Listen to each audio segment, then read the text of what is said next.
Mbote Bandeko, bonjour à tout le monde. Baïba Rolanda Ngai. Lelo na studio mobile Tolobaki Toko Bete Labino moi lisolo moi muke causerie. Topé Sabino moi aperçu à Ndenge causerie entre amis et banda kozala. Bandeko ba une causerie entre amis et Ndenge nini tango andolanda émission ou ekozala ka live.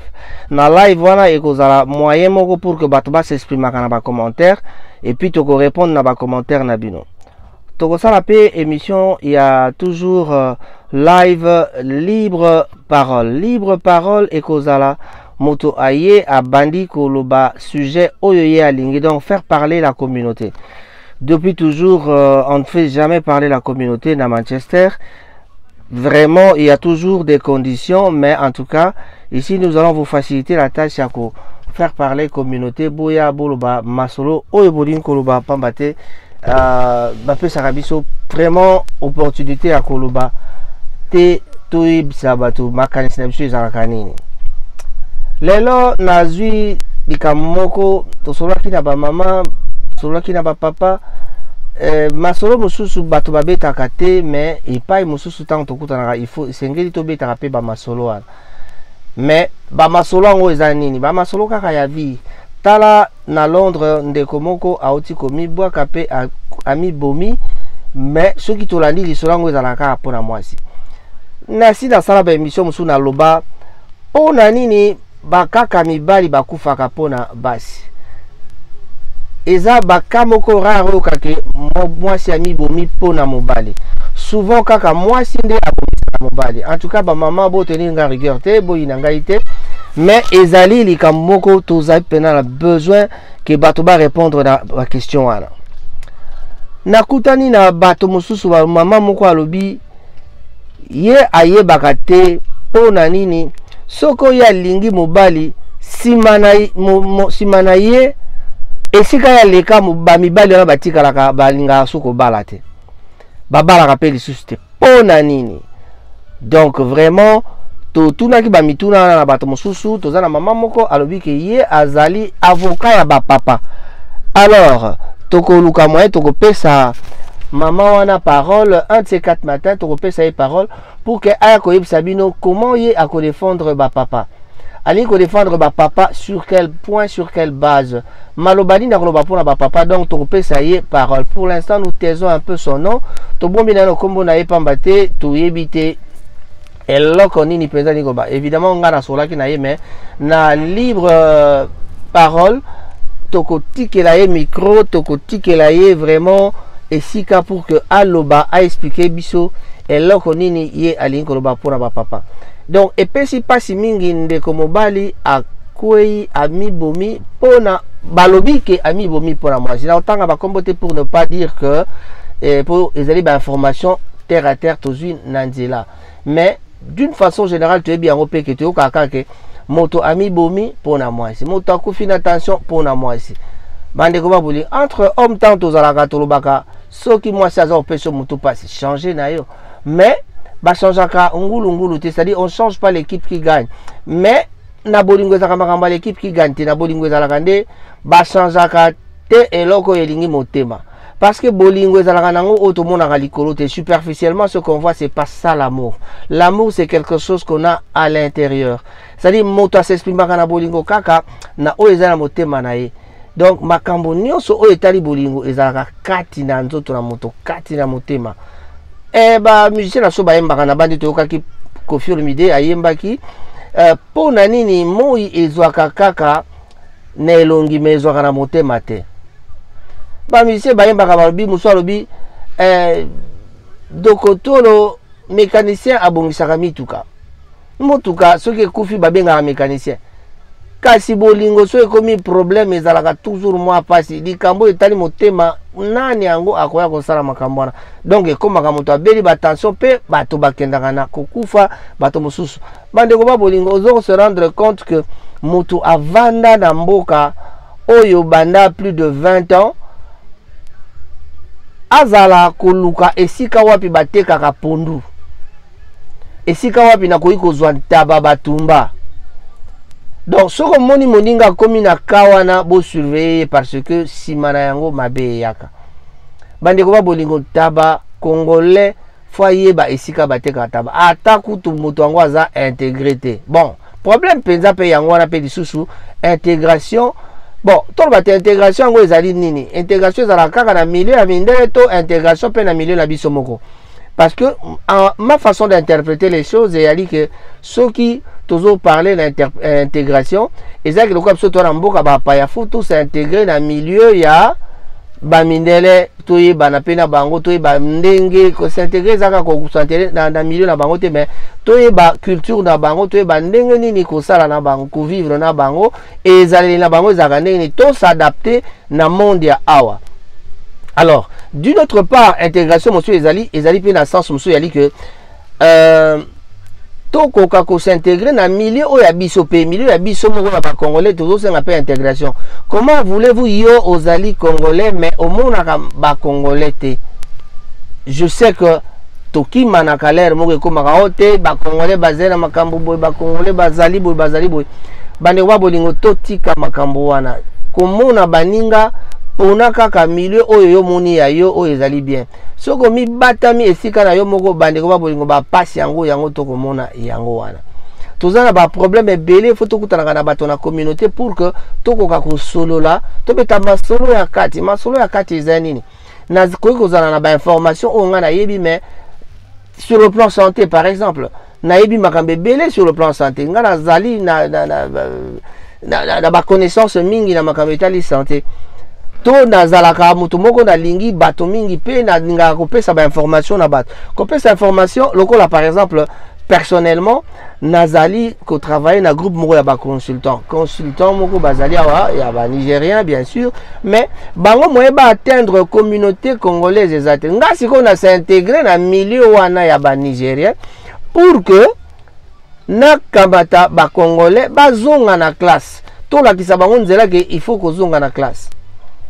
Donc, na salisi déjà moi bato mingi 3, 4, 5 en tout cas na année oyo mais na tiaka on a cadre ya fondation Maman Christine Mungi. Fondation Maman Christine Mungi ezali charité moko ezali awa na Manchester na bandi bato bosi bomona ki ba vidéo eza koleka na Congo 10, ba vidéo eza koleka na ba page na biso. Fondation Maman Christine Mungi to kamati na memaki ide wana na fondation Maman Christine Mungi pona kosalisa nde bandeko oyo bani kozonga classe. Soki ozala posa kozonga université bandeko landanga yata inbox. Landanga yata inbox biso ba numéro Raphaël Ngoma na Manchester numéro bomba makate. Soki ozala numéro na ngai te tuna na bato ba vandi pembeni na yo Raphaël Ngoma ba websa Raphaël numéro na ye Raf numéro na ye yango. Voilà.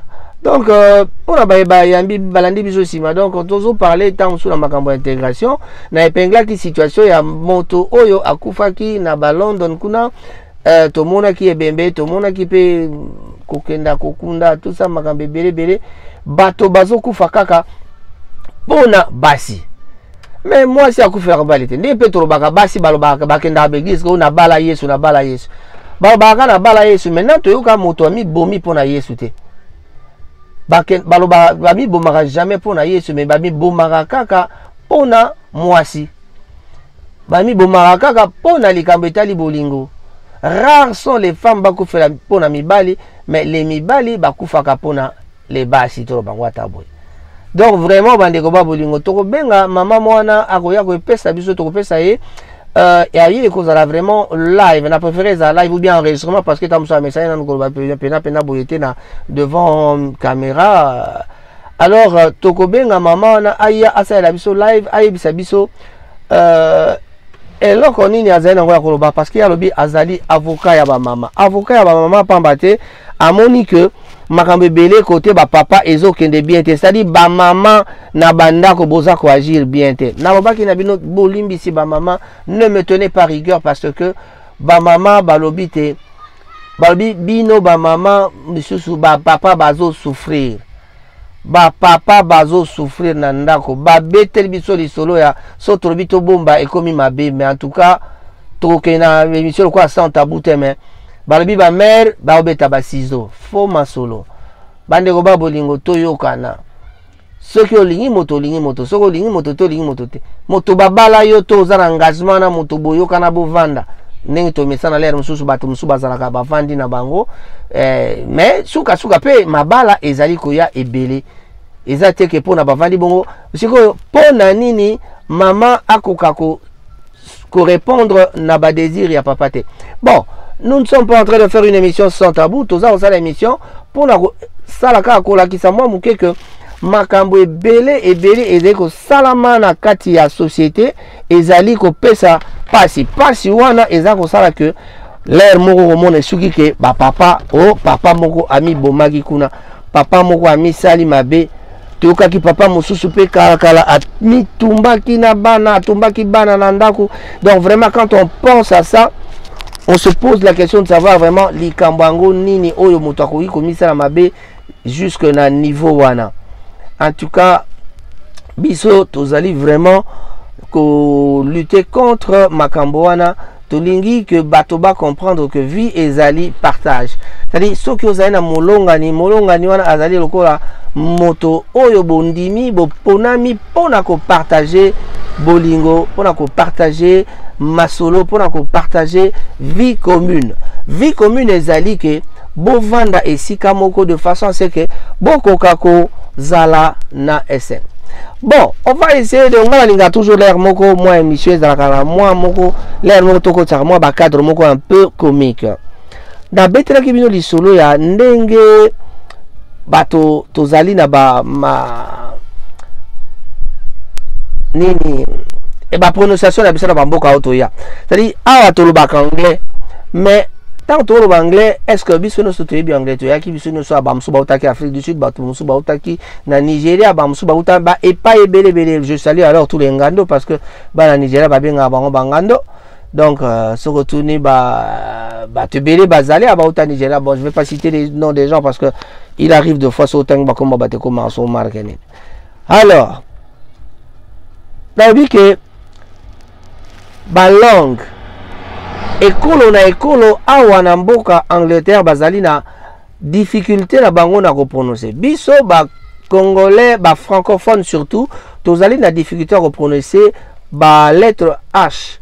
Lettre H awa na anglais tolobaki ezalaka H. Alors tant ba komi hotel bango batanga hotel. Donc H wana ezali aspiré te loko biso et pas na biso ezali aspiré, c'est-à-dire otangi hotel loko zotanga ka OTEL. Mais bango banglais batangaka ho foyoka hash wana eyoka na ndenge bango baka h ezoyoka na h.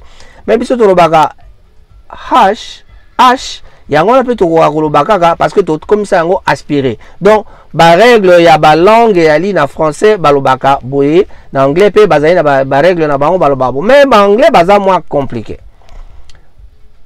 Ba anglais bazali moins compliqué parce que ekomaka i ekomaka donc i ekomaka ai.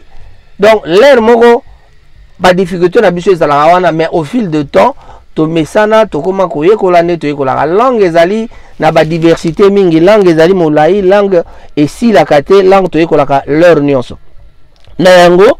So toke pa ya ba somalien bandeko ba bolingo, so toke pa ba somalien oyoka ba somalien baza na problème moko pour avoir ba 6 dans anglais, donc chiffre 6 dans anglais, chiffre 6 dans anglais, dans français 6 dans anglais zali 6 na yezio que n'est pas ba soma pour le ba 6 oyoka 6 si combien 566 oyoka 6. Donc vraiment ça c'est la difficulté na côté à ba soma biso pe tozali na ba difficulté na biso ndenge na pesa bino exemple wana.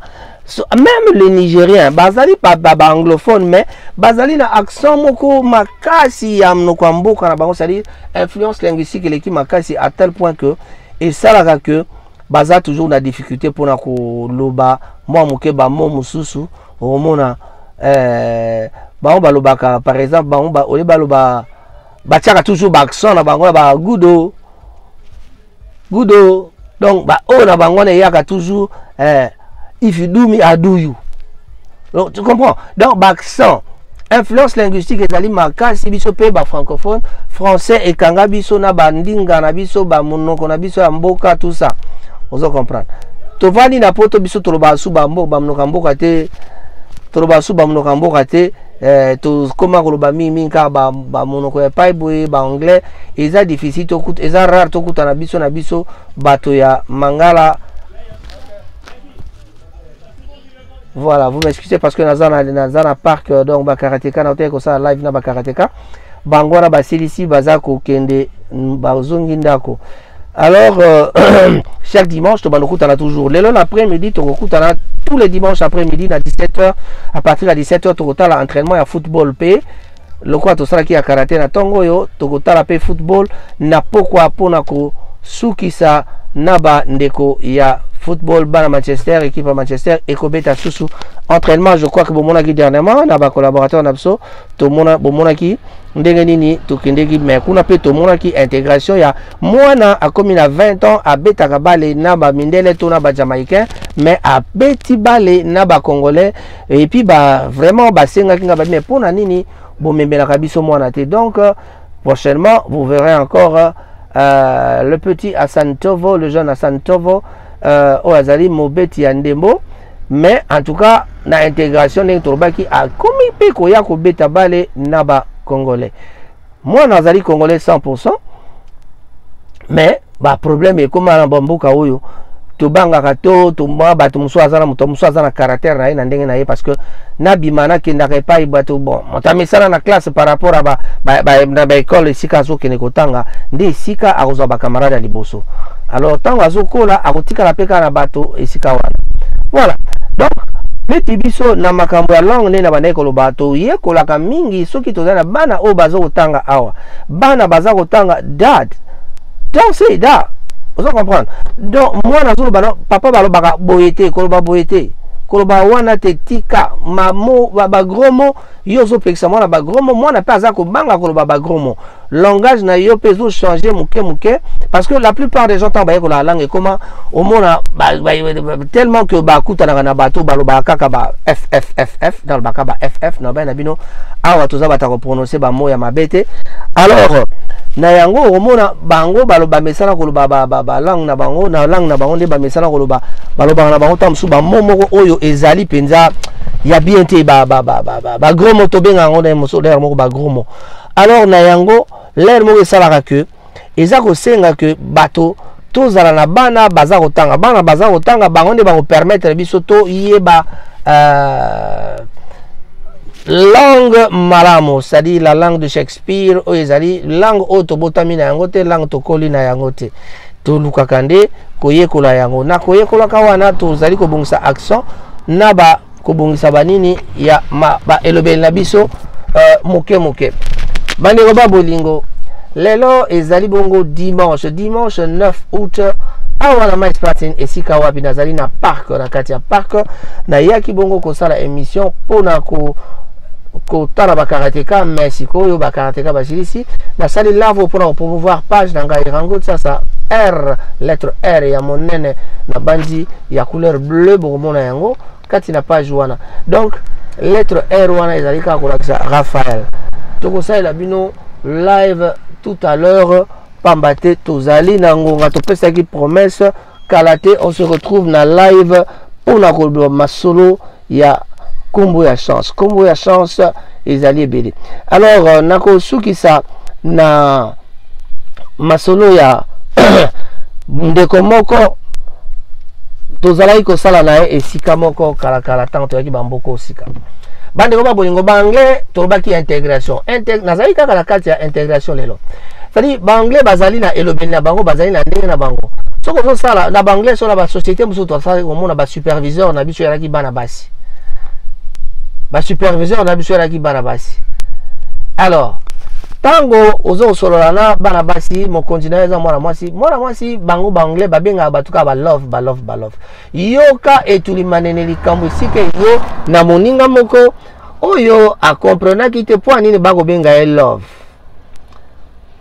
tango balobaka love ali salut amour ezali une façon ya ko solo la kaka na moto ndenge ya ko pesa mbote ndenge na bango ba mesana ko benga moto love pona ke ba na ebité zo na ko interpréter ngondeni ezali kaka respect ne ba benga mibali parce que mibali biso tozali ba amour ya basi basi pe bazali ba amour na biso c'est-à-dire ba bien aimé ndenge to ba na français ya malamu ba bien aimé na biso ya basi alors siko moto wana ba bengi love ba benga ke love ye siko yo alobi mwana mai sanga bi mwana mai na moni momia na superviseur na lelanga joka ndelo kwa tukenda misala na place ba vivre frère wana na place wana yalaka na esika moto ana osala na place ba vivre frère. Alors ezalaki na place ya moi malili mingi na malili wana mama moto nyonso ba bag tolataka tolongolaka sikoyo ye amoni ke momia ngalataka pe bag te nzoka nde tolataka pe bagan bien sûr mais atango alongoli bagan amoni ke bag ezati ya biate momio fa aza alinganga lokwa benga love you're right love you're right love you're right love ya yogi you're right love alobi mais non awa ombe alinganga fona chali to mais momi ya mondele pona chali to fusane na bengisa ye tokende na restaurant pona nini na kenda na beta masolo to un temps nde to besa na rendez-vous mususu mwana mai apesi momi rendez-vous ba kende okutana na ikala momi abi justement ngape na rose na rose tozokende pe na pab moko wana mokola fin du mois monika mokola fin du mois vendredi le quoi va pesa ba futa weekly vendredi donc bon c'est le cas que jeudi na soir bon alors il fallait que ba kende ba beta moi bok ba commune kala boy na rose ba ya ki wana bi ami ndene ngana bengi yo bengi sa rose abi mais non ya za camarade na to vana na côté moko donc so ki to zana ye mobali na nga ako zala na problème ta ko comprendre abi o balande attends mais il na pressé wana mona ka lokwa ki tamba epseke mama rose mona ka lokola que ezalaki nango kaka ba blague habité mais ebi ngana lingaka yo benga sumu to ndenge ya bino na ebi omoni rose ndenge za to vana na pembe nda pesa explication claire abi rose to vana na pembe nazali moninga na ngai to vandi na pembeni ayebi mobali na nga nazali marié mais yo tango benga nga love bino I call everybody love tabenga about love babenga about love ali lokwa yo zali bolingo na ngai parce que nazali pe na mobali lokola yo na ndako. Alors masa wana ayoka pasi na motema mais après quand même boka ba melipe akena ye malheureusement la maman superviseur ayaki mango sangabi Raphael you have to teach your friend that just tell him lobela moninga na yo que soki na benga kabino ba love parce que boza mibali biso basi ba mibali kama to balinga biso ezali jamais na mwasi oyo aza normal oyo aza straight c'est-à-dire hétérosexuel azali na mobali azanga mobali donc o azali hétéro misuka ata ozangi mobali okozwa kaka mobali voilà donc problème ezalaki wana yango wana bandeko babolingo tokosukisa na lisolo ya bien po tosukisa tosala mwa parenthèse côté ya te to chuter nde parenthèse te to chuter na lisolo ya bébé mbala boni babenga biso ba bébé bandeko babolingo na Facebook bébé kaka bébé sikoyo est-ce que bébé wana to considérer yango ndenge nini moto no sako bengo bébé alingi yo est-ce que ye wana benga ko bébé ayebi ke ba bébé pe ba mama musu bazali bébé babenga ka bato ba bébé donc problème yango na kana pesi bino question na commentaire boy bisangai bo kanisi ni pona likambo ya bébé parce que pona nga na yebi ke tant ba benga ka bato bébé c'est parce que d'abord les hommes viennent des femmes du corps de la femme. Et puis surtout on a réussi à création. Na création babi na biso Nzambe asalaki liboso mobali. Asali mobali akamati mopanzi na yo moko apesi na asali atimo asouffler ka ndenga mesana ko souffler Nzambe yebi makama Nzambe za mystique. Nzambe tanga salaka swaba la fou. Eta mwasi abimi. Adamu na Eva wana bango bato liboso babot basa babiyaka na mokili na puissance divine na bokasi ya Nzambe. Donc yango wana bon na pesi ba pasteur nyonso mbolte bien bote ya kabiso bo pesa kabiso mate ya wana très bien parce que moi confusion koma wana tala biso to uta mais siko to koma ko luka wapi kaka biso mibali to koma ko luka tozonga kaka epai to uta tozonga epai touta nini donc photo kende totia mwasi litoi po na nini siko mwasi pe akobenga yo bébé parce que mokolo tobotamaka tozalaka ba bébé tant tozalaka ba bébé ki bébé wana toyaka tobimaka na nzoto ya basi tobimi na nzoto ya basi tokoli toza kosala biso komi tokomi donc tokomi ko contribuer na kosala moto c'est-à-dire tozali pe lokwa banzambe ndenge balabaka nzambe akela moto na image na ye interprétation na oyo ngai ezali difficile à comprendre ba pasteur bo tenir ga rigueur te nalobi ezali nalobaki bien que tozali consulter na moi chute na biso na moi air moko ya comédie nako dédier émission oyo na mama Elga Kalenga azali artiste peintre oyo soki bokoti na page nanga bokokuta peinture moko ya Stop Covid ezali deux peintures oyo mama Elga Kalenga ya Kinshasa a peindre pe atie wana na bandi botala bo like yango bo aimer yango bo linga yango en tout cas partager et là connait sur bomoni na page nanga partager pe bozwa temps botala ba vidéo. La qualité viendra to bandi boye to kokende ti to pesa bino qualité surtout qualité à ma solo nde to na besoin.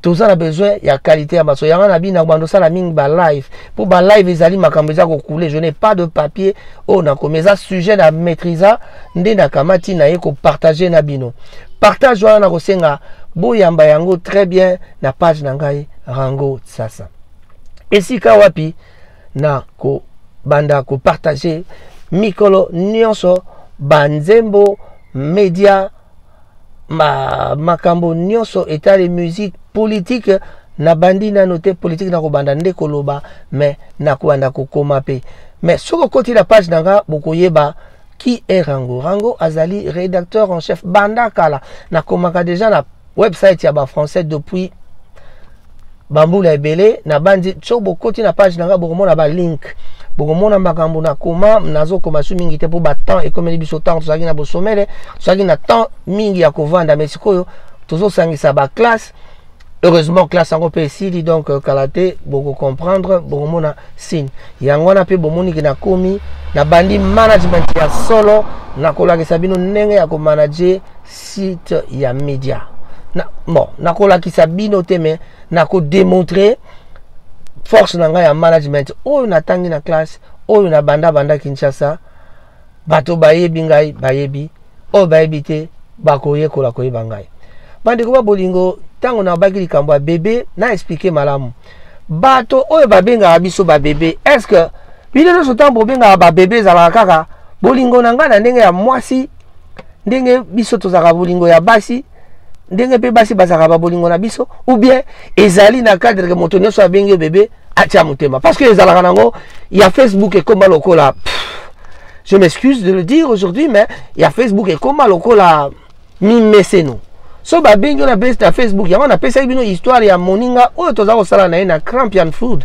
ba congolais ba ebele ba sala Crampian Food kuna na Ashton underline alors ba congolais ba ebele sika wana donc ba anglais ba benga biso ba love siko biso na Facebook et comme kaka bébé siko yango na tourni bino bébé wana bo benga ka bato bébé ata mobali ya bato kaka bébé mobali pe basaka na bango ba farceur donc obengi fait ba dimi mais papa mère à la palais voilà alors vraiment j'avais calculé que je finisse vraiment 30 minutes pile il nous reste 1 minute